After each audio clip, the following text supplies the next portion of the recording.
toda suja de morcego. Já muito calmo agora nessa época. Lembradas até o Interessante.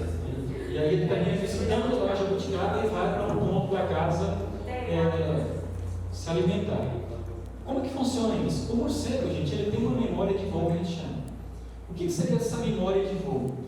Eu sou um morcego, eu sei onde tem um alimento, então eu preciso achar um local que seja seguro para mim me alimentar. Então eu vou lá, busco um fruto qualquer, levo lá para dentro da casa, e lá, um local seguro, eu sei que não vai ter nenhum perigo próximo, e eu vou terminar comendo esse fruto naquele ambiente. E aí, isso pode durar, né, de acordo com a literatura científica, até uns 12 anos. Então, se você tem a parede suja em casa, daqui 12 anos vai estar limpo. Está tranquilo? Então, é mais ou menos assim que funciona. Mas assim, vai depender muito da espécie, né? Algumas espécies, elas têm esse processo de raio de forrageio, que a gente chama, né? Ou seja, onde elas se alimentam. E a memória de voo curta. Algumas ficam 1 ano, ficam 2, algumas espécies, as mais grosseiras mesmo, acomodadas, a gente fica até 12 anos no mesmo local. Se eu falei 12 anos, a gente pode pensar então quantos anos vive o morcego. Vamos lá então? Quantos anos vive o morcego? 20 anos. 20 anos eu escutei aqui. Sim. 5 anos? 15 anos. Gostei das colocações. Depende da espécie. Isso, vai depender muito da espécie. Então, o morcego, se eu falei 12 anos que ele consegue viver num determinado local, tem registro, né, de 37 anos. Provavelmente é muito tempo esses bichos vivem. Com a polinização de maracujá nativa e maracujá sulfado, que é polinizada por morcego. A produtora de um sítio próximo lá de Goiânia, e ela não estava dando produção, ela fez uma horta grande, só daquele maracujá cerrado, e não havia produção de frutos. E ela falou: a abelha não vem. Eu falei: não, a abelha não vem porque essa flor abre de noite, ela é polinizada por morcego. Então o morcego não está vindo. Eu falei assim: o morcego não está vindo. Mas quando o pequi florescer, porque tinha muita espécie de pequi, ele vai descobrir o seu maracujá. E aí vai haver a polinização. Por enquanto você tem que polinizar na mão mesmo.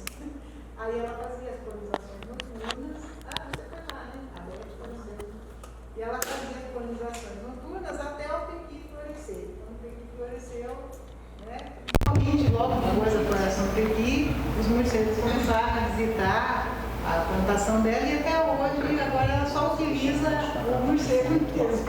Ela não precisa mais efetuar a polinização manual. Mas ele realmente tem essa memória. É uma memória fantástica, gente. Essa memória de voo é a mesma que vai acontecer também com as abelhas, né? Quando o pesticida ou algum metal pesado impacta o animal assim, a nível de sistema nervoso, realmente ele perde essa memória de voo, né? O animal não consegue chegar naqueles pontos que ia antes. Então, essa é realmente uma problemática muito grande que a gente pensa na poluição afetando esses bichos. E aí, gente, vamos adiante. Então, nós temos o morcego, temos uma série de fatores ambientais, ou seja, e antrópicos, que pode levar, né, ao declínio de espécies de morcegos, ou seja, pode diminuir essas populações. Desde a própria poluição, a poluição urbana, né, a construção de usinas eólicas. Imagina, uma usina eólica é uma usina limpa, né, importante de fato, né? Só precisa de mais planejamentos para não levar ao declínio de certas espécies, de grupos de animais, principalmente morcegos e aves, que morrem muito em usinas eólicas, e principalmente morcegos insetívoros, porque os insetívoros são os que voam mais alto. Aqueles que voam baixo são os morcegos que se alimentam de frutos, pólen e néctar. Então nós temos então usinas eólicas, aí nós temos essa poluição gerada pela agricultura, né? Por exemplo, pesticidas. Vou já mostrar para vocês desde quando se começa a estudar pesticida em morcegos. É uma coisa bem antiga mesmo, e metais pesados também. E além disso, Nós temos também a poluição, por exemplo, de rios, onde o animal precisa tomar essa água às vezes está contaminada, então ele realmente é impactado com essa água contaminada e pode também levar à diminuição de espécie. E a fragmentação, como eu falei para você, da questão da cidade, a questão da própria produção. À medida que eu vou tirando a cobertura vegetal, que é onde os animais vivem, então eu vou diminuindo algumas espécies que são mais sensíveis àquele determinado ambiente. Então, imagina o seguinte, nós temos aqui um animal, um inseto, né? Esse inseto, ele vai lá na lavoura, se alimentar de alguma coisa na lavoura. Então, por isso que você utiliza um inseticida para combater esse inseto. Agora, você tem aqui um morcego. Tem um morcego, poderia ser ave, poderia ser outro animal, que se alimenta desse inseto que teve contato com a lavoura ou outro local que foi contaminado. Então, a gente chama isso da passagem desse poluente através de uma cadeia alimentar, né? Ou seja, a cadeia trófica. Ou seja, o animal, esse último animal aqui, é o que vai mais sofrer, porque ele vai acumular esses metais pesados ou pesticidas que vai sendo adquiridos aí pelos demais. Ou então ele pode ter contato direto, por exemplo, com uma poluição aqui, que a gente vai chamar de absorção cutânea, ou seja, um contato direto. Essa poluição, ou seja, pode ser até o pesticida também, que for pulverizado, pode ficar na pele do animal e também ele vai sofrer da mesma forma. E aí, então, ele pode ter contato também de uma água contaminada. Por isso, então, esse grande apelo da questão de diminuir os usos de agrotóxicos, porque o agrotóxico pode cair nos rios, né? E esses rios é tanto usado pela gente, o ser humano, como também pela fauna selvagem. E aí, quando se pensa nesse aspecto, nós temos aí uma grande importância econômica, que agora a gente vai ver valores maiores do que aquilo que a gente viu na questão do turismo, beleza? Olha só, adiante, por exemplo, a importância dos morcegos aqui estimada para os Estados Unidos, 3,7, né, a 53 bilhões de dólares por ano. Só de importância desses animais, né, na agricultura. Olha só, na produção de arroz, na Tailândia, extremamente importante na produção de arroz. Nesse caso aqui, a gente só está agora discutindo, pegando somente aqueles animais que se alimentam de insetos, né? Porque, pensando bem, são insetívoros, então esses insetívoros vai o quê? Vai combater aqueles insetos que praga lá na minha lavoura. Então, em algumas partes do mundo, né, a academia, ou seja, os estudos junto com os produtores rurais já têm mostrado isso. Por isso é tão importante a gente abordar muito esse assunto aqui, porque no Brasil ainda é muito carente. Nós não temos pesquisa avaliando a importância do morcego para o cara que está produzindo um arroz, que está produzindo uma soja, que está produzindo uma cana, ou seja, em qualquer cultura brasileira nós não temos ainda estudos que mostram de fato valores econômicos relacionados a morcegos. Embora nós tenhamos trabalhos relacionados ao serviço ecossistêmico, tem uma série de estudos relacionados a serviços ambientais que abordam de modo geral o grupo, mas que não é preciso em certa cultura. O que nós precisamos é fazer uma pesquisa com o morcego e relacionar ela, por exemplo, com o tomate. Qual a importância do morcego para tomateiro? Qual a importância do morcego para a produção de milho, por exemplo, aqui da região, que é muito forte? Então é isso que de fato está faltando para o Brasil.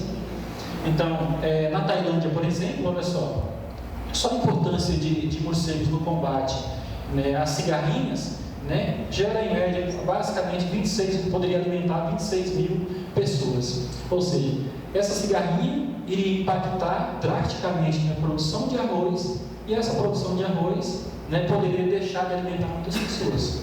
Então, se eu tenho morcego, o morcego combate a traça, e eu que sou o produtor vou diminuir o uso de quê? De agrotóxico. Olha o tanto que é interessante a parceria que existe, né, entre o animal, né, e o produtor rural.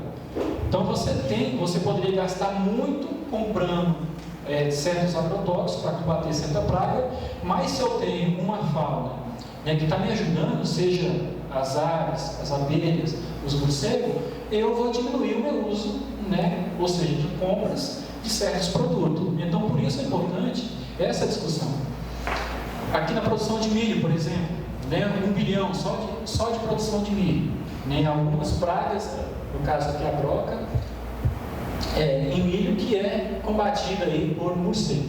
Né? Se não fosse os morcegos, o produtor poderia estar gastando 1 milhão a mais, né? Se não fosse eles nessa produção.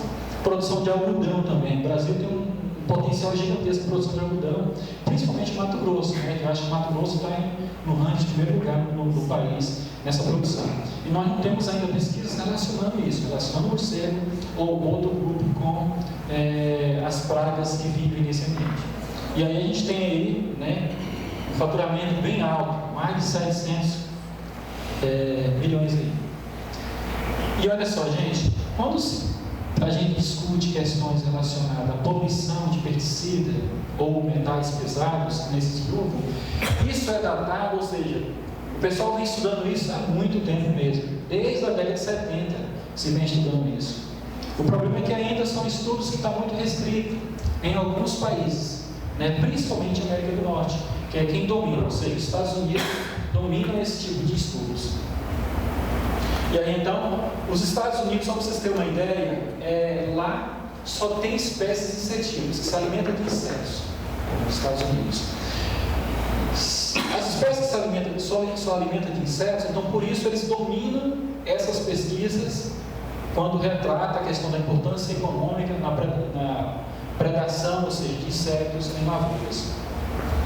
Ou seja, 47 espécies de morcego eles têm lá, e aqui nós temos 184 espécies com uma diversidade de hábitos alimentares. Então, os Estados Unidos dominam as pesquisas, o Brasil está aqui ainda muito recente, de acordo com a revisão nossa, só é 9 estudos que a gente tem no Brasil, relacionando pesticida, metais pesados com morcegos, então realmente é muito carente. Quando a gente pega o Brasil e faz uma comparação com o mundo em relação a essas pesquisas. E aí são problemas sérios, gente, quando você relaciona, por exemplo, certos pesticidas com os morcegos. Aqueles pesticidas são principalmente aqueles dentro de um grupo que a gente chama de organoclorados, né? E poucos estudos relacionados a piretroides. E aí, então, dentro desses grupos de pesticidas, você tem uma série, né, aí de compostos. Ou seja, mas de modo geral, eu trouxe para vocês, só para vocês terem uma ideia, é o seguinte: qual o problema do pesticida, né, no animal? Olha só, alguns estudos retratando o pesticida têm mostrado o seguinte: a primeira coisa que acontece é a contaminação do alimento, como eu mostrei para vocês. Você tem um inseto ou um fruto que é contaminado pelo pesticida e esse morcego vai se alimenta do inseto ou se alimenta do fruto que está contaminado. Então, o processo acontece, a contaminação direta do alimento, o animal também ele pode inalar, ou tanto que isso é interessante, a gente pode pensar como ser humano. Se o animal está sofrendo dessa forma, eu como ser humano também posso estar sofrendo das mesmas consequências, beleza? Porque pensando que ambos os dois são mamíferos também, então ocorre através da inalação e absorção cutânea, contato direto com o pesticida. Aí ocorre um processo que a gente vai chamar de bioacumulação. Pode acontecer isso. Pode acumular o pesticida, alguns pesticidas têm a capacidade de acumular no organismo do animal.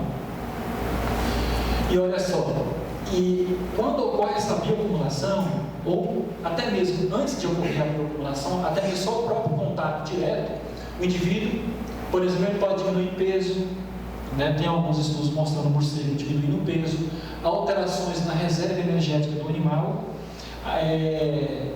Algumas espécies de morcegos, eles precisam hibernar, ficar certo período de tempo sem se alimentar. Então, nesse período, eu preciso acumular bastante energia.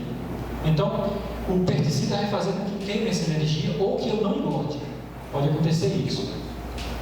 Então, realmente, esse é um problema sério. E agora, pensando na nossa região aqui, tropical, vamos pensar nas fêmeas, né? Uma morceguinha fêmea, né? Só uma forma de falar, mas o animal fêmea, ele precisa alimentar um pouco mais. É tão interessante que se você pega uma colônia, quem sai primeiro são as fêmeas, depois são os machos. Olha o tanto que o negócio é organizado, porque elas precisam de recursos energéticos mais, ela precisa se alimentar primeiro, né? Então, se o pesticida, o animal tem contato com esse pesticida, então vai impactar na sua reserva de energia, ela não vai engordar, logo ela não vai ter leite suficiente para aumentar o seu filhote. Então, realmente é um problema muito sério, que muitos estudos já têm mostrado. A transferência do leite materno. Igual ao ser humano, também os animais, eles podem passar o pesticida através do leite materno, gente. Olha tudo que é interessante. O estresse muscular, uma professora colocou agora há pouco, a questão das aves, aquelas aves que são migratórias, que precisam migrar por uma distância muito longa, os morcegos também são dessa forma. Morcego estetivo, para vocês terem uma ideia, eles, à noite, eles saem em torno de 50 a 80 quilômetros, longe do seu abrigo, para buscar alimento. Então, nesse período todo, o estresse muscular pode levar ao declínio de certas espécies. O animal ele pode ter convulsão, coisa que a gente também pode ter, vômitos, dano no sistema reprodutor, impactando aí na sua reprodução, interferência na memória de voo, como eu falei para vocês, danos no fígado, no rins, músculos, tudo isso pode acontecer também com os morcegos, e isso já está provado, desde a década de 70 que se estuda até hoje. Beleza? E aí então nós temos metais pesados também que impactam drasticamente nos morcegos. A gente teve aí o rompimento, por exemplo, de barragem Brumadinho, Mariana. Nós temos uma série de mineradoras no Brasil, onde não temos estudo avaliando o impacto dessas mineradoras em morcego. A gente tem pouco estudo relacionado a peixe, uma raridade de estudo relacionado a anfíbios, uma professora daqui a pouco deve falar. Então, o animal ele pode sofrer direto com contato com metais pesados, olha só, tremores, convulsões, falta de controle do movimento, dano no DNA, dano nos tecidos, mortalidade após a exposição de chumbo, cádmio e zinco. Então, tem uma série de outros metais pesados também que pode implicar para esses problemas fisiológicos desses animais. Vamos seguir direto. E aí, então, aqui no Brasil, a gente tem poucos estudos. Eu falei para vocês que são 9 trabalhos, não dá para enxergar direito, mas assim, vou só focar aqui nas pesquisas nossas em andamento.